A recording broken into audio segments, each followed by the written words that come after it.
ಎಲ್ಲರಿಗೂ ನಮಸ್ಕಾರ. ಪ್ರತಿ ವರ್ಷದಂತೆ ಈ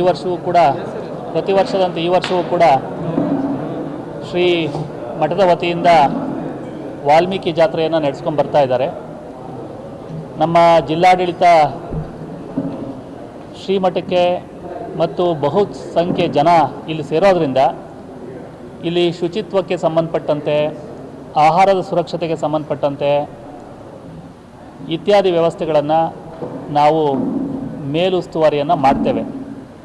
ಏಕೆ ಅಂತ ಹೇಳಿದ್ರೆ ರಾಜ್ಯದ ಎಲ್ಲ ಗಣ್ಯರು, ಮುಖ್ಯಮಂತ್ರಿಗಳು, ಉಪಮುಖ್ಯಮಂತ್ರಿಗಳು, ಮಾಜಿ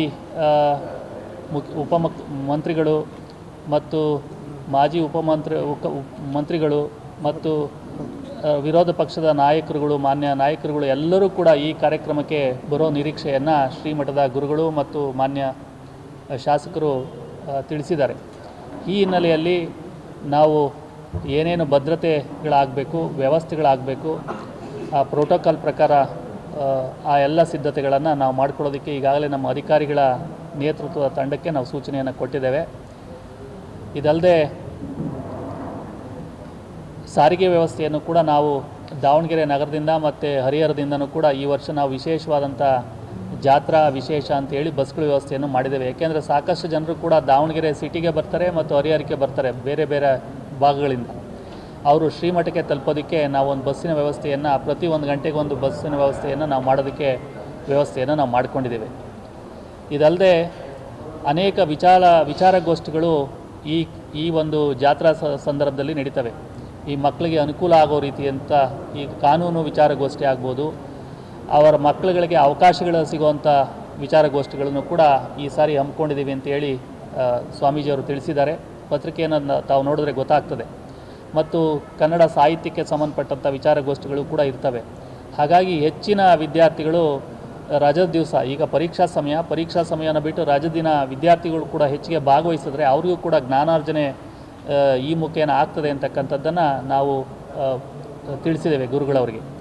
ಇದಲ್ಲದೆ ಈ ಸಾರಿ ವಿಶೇಷವಾಗಿ ನಮ್ಮ ಮುಖ್ಯ ಕಾರ್ಯನಿರ್ವಹಣಾಧಿಕಾರಿಗಳು CEO ಅವರು ಹೇಳಿದ್ರು, ಪ್ರತಿ ವರ್ಷ ನಾವು ನಮ್ಮ ಸರ್ಕಾರದ ವತಿಯಿಂದ ನಮ್ಮ ಎಲ್ಲ ಇಲಾಖೆಗಳ ವಸ್ತು ಪ್ರದರ್ಶನಗಳನ್ನು ಮಾಡ್ತಾಯಿದ್ವಿ. ನಾವು ಈ ವರ್ಷ ಅದ್ರ ಜೊತೆಗೆ ಏನು ಮಾಡಿದ್ದೀವಿ ಅಂತ ಹೇಳಿದ್ರೆ, ನಮ್ಮ ಸ್ವಸಹಾಯ ಗುಂಪುಗಳು, ಹೆಣ್ಮಕ್ಳೇನು ಸ್ವಸಹಾಯ ಗುಂಪುಗಳ ಸೊಸೈಟಿಗಳಲ್ಲಿ ಕೆಲವು ವಸ್ತುಗಳನ್ನು ಏನು ಸಿದ್ಧಪಡಿಸ್ತಾರೆ, ಅವರಿಗೆ ಮಾರುಕಟ್ಟೆಯ ಕಲ್ಪಿಸುವ ಭಾಗವಾಗಿ ಈ ವರ್ಷ ನಾವು ಅದೊಂದು ಮಾರುಕಟ್ಟೆಯ ವ್ಯವಸ್ಥೆಯನ್ನು ಕೂಡ ಮಾಡೋಣ ಅಂತ ಹೇಳಿದ್ದೀವಿ. ಶ್ರೀಮಠದ ಗುರುಗಳು ಕೂಡ ಮತ್ತು ಮಾನ್ಯ ಅಧ್ಯಕ್ಷರು ಕೂಡ ಬಹಳ ಸಂತೋಷದಿಂದ ಬಹಳ ಒಳ್ಳೆಯ ವ್ಯವಸ್ಥೆ ಅಂತ ಹೇಳಿದ್ದಾರೆ. ಅದು ಮಾಡಿದಾಗ ನಮ್ಮ ಗ್ರಾಮೀಣ ಭಾಗದ ಹೆಣ್ಮಕ್ಳಿಗೆ ಭಾಳ ಅನುಕೂಲ ಆಗ್ತದೆ. ಈ ಜಾತ್ರೆಗಳ ಯಾಕೆ ವಿಶೇಷತೆ ಅಂತ ಹೇಳ್ತಾ ಇದ್ದೀನಿ ಅಂತ ಹೇಳಿದ್ರೆ, ನೋಡಿ, ಈ ಜಾತ್ರೆಗಳಲ್ಲಿ ಸುಮಾರು 1 ಲಕ್ಷ 2 ಲಕ್ಷ ಜನ ಸೇರಿದ್ರೆ ಅಷ್ಟು ಜನ ಅವರ ಹಣವನ್ನು ವ್ಯಯ ಮಾಡಿದಾಗ ಡೈರೆಕ್ಟಾಗಿ ಮತ್ತು ಇಂಡೈರೆಕ್ಟಾಗಿ ಉದ್ಯೋಗಗಳು ಸೃಷ್ಟಿಯಾಗ್ತದೆ ಮತ್ತು ಎಕಾನಮಿ ಗ್ರೋ ಆಗ್ತದೆ. ಹಾಗಾಗಿ ಹೆಚ್ಚಿನ ಜನಸಂಖ್ಯೆಯಲ್ಲಿ ಜನರುಗಳು ಭಾಗವಹಿಸಬೇಕು, ಶ್ರೀಮಠದ ದೈವಿ ಕೃಪೆ ಆಗಬೇಕು ಅಂತೇಳಿ ನಾನು ಜಿಲ್ಲಾಡಳಿತದ ಪರವಾಗಿ ಮತ್ತು ಈ ನಿಮ್ಮೆಲ್ಲರ ಪರವಾಗಿ ನಾನು ಕೋರ್ತಾ ಇದ್ದೀನಿ.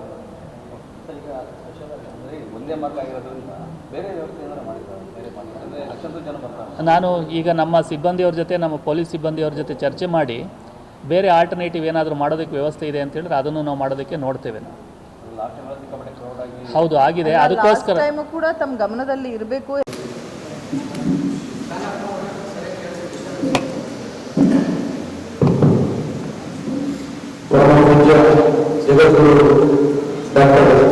ಶ್ರೀ ಪ್ರಸನ್ನಾನಂದ ಮಹಾಸ್ವಾಮೀಜಿಗಳ ಈ ವರ್ಷದ ಶ್ರೀ ಮಹರ್ಷಿ ವಾಲ್ಮೀಕಿ ಜಾತ್ರಾ ಮಹೋತ್ಸವದ ಜಿಲ್ಲಾಡಳಿತದ ಸಭೆಗೆ ಆಗಮಿಸಿರ್ತಕ್ಕಂಥ ಜಿಲ್ಲೆಯಲ್ಲಿ ವಿಶೇಷವಾಗಿರ್ತಕ್ಕಂಥ ನಾನು ನೋಡಿದ ಮಟ್ಟಿಗೆ ನನ್ನ 25 ವರ್ಷಗಳ ಜೀವನದಲ್ಲಿ ಬಹಳ ಸಂತೋಷ ಆಗ್ತದೆ.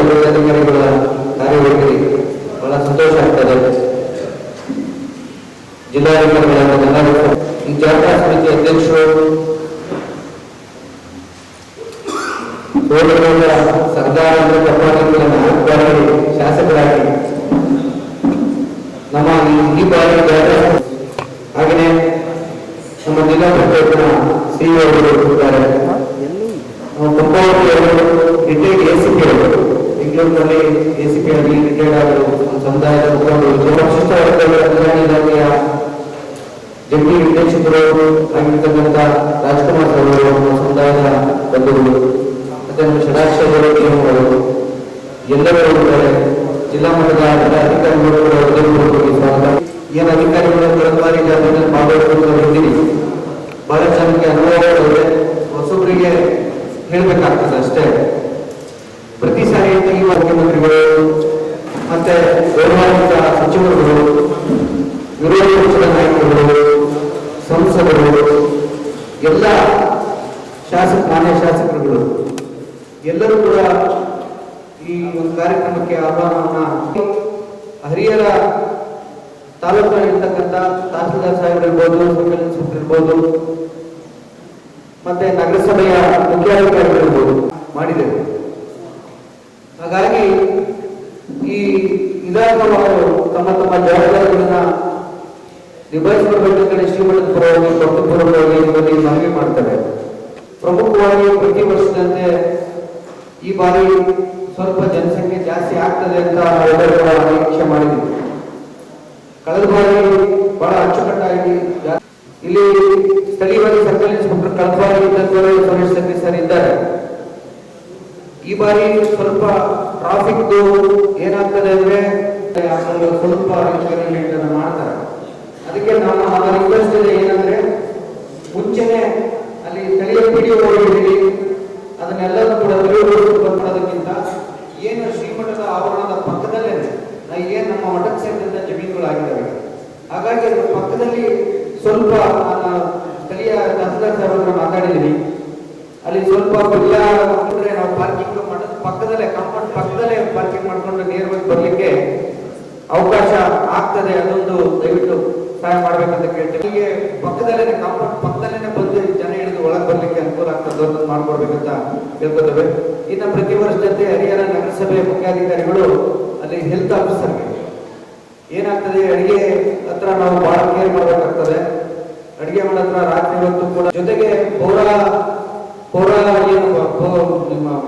ಪೌರ ಕಾರ್ಮಿಕರು ಏನಿರ್ತಾರೆ ಅವ್ರನ್ನ ಸ್ವಲ್ಪ ಶೌಚಾಲಯದಲ್ಲಿ ಮತ್ತೆ ಮಠದ ಆವರಣದಲ್ಲಿ 2 ದಿನವೂ ಕೂಡ ಅವರಿಗೆ ಸ್ವಲ್ಪ ಅಲ್ಲಿ ಇರ್ಲಿಕ್ಕೆ ಒಂದು ವ್ಯವಸ್ಥೆಯನ್ನ PWD ಈಗಾಗಲೇ ಹೆಲಿಕಾಪ್ಟರ್ಗಳು, ಮುಖ್ಯಮಂತ್ರಿಗಳು, ಮಾನ್ಯ ಉಪಮುಖ್ಯಮಂತ್ರಿಗಳು ಮತ್ತೆ ಮಾನ್ಯ ಲೋಕೋಪಯೋಗಿ ಸಚಿವರು 3 ಹೆಲಿಕಾಪ್ಟರ್ಗಳನ್ನ ಇವತ್ತು ಈಗಾಗಲೇ ಕನ್ಫರ್ಮ್ ಆಗಿದೆ. 3 ಹೆಲಿಕಾಪ್ಟರ್ಗಳು ಬಂದು ಲ್ಯಾಂಡ್ ಆಗಲಿಕ್ಕೆ ಮನವಿ ಮಾಡ್ಸ. ಮತ್ತೆ ಇನ್ನ ಈ ಹೆಲ್ತ್ DHO ಅವರು ಪ್ರತಿ ವರ್ಷದಂತೆ ಏನೋ ಡಾಕ್ಟರ್ಸ್ ಹೆಲ್ತ್ ಕ್ಯಾಂಪ್ ಅನ್ನ ನೀವೇನ್ ಮಾಡ್ತಾ ಇದ್ರಿ, ಇವರಿಗೆ ಅನುಭವ ಇದೆ. ಕೊರೋನಾ ಟೈಮ್ನಲ್ಲಿ ಕೂಡ ಅಲ್ಲಿ ಸ್ವಲ್ಪ ನೀವು ಕೇರ್ ಮಾಡಬೇಕಾಗ್ತದೆ, ಇರ್ತದೆ, ಎಲ್ಲದನ್ನು ಕೂಡ ಎಲ್ಲರೂ ನೋಡ್ಲಿಕ್ಕಾಗಲ್ಲ. ಅಂತ ಸಂದರ್ಭದಲ್ಲಿ ದಯವಿಟ್ಟು ಅದೊಂದು ಸಹಾಯ ನಾವು ಕೇಳ್ತೀವಿ. ಮತ್ತೆ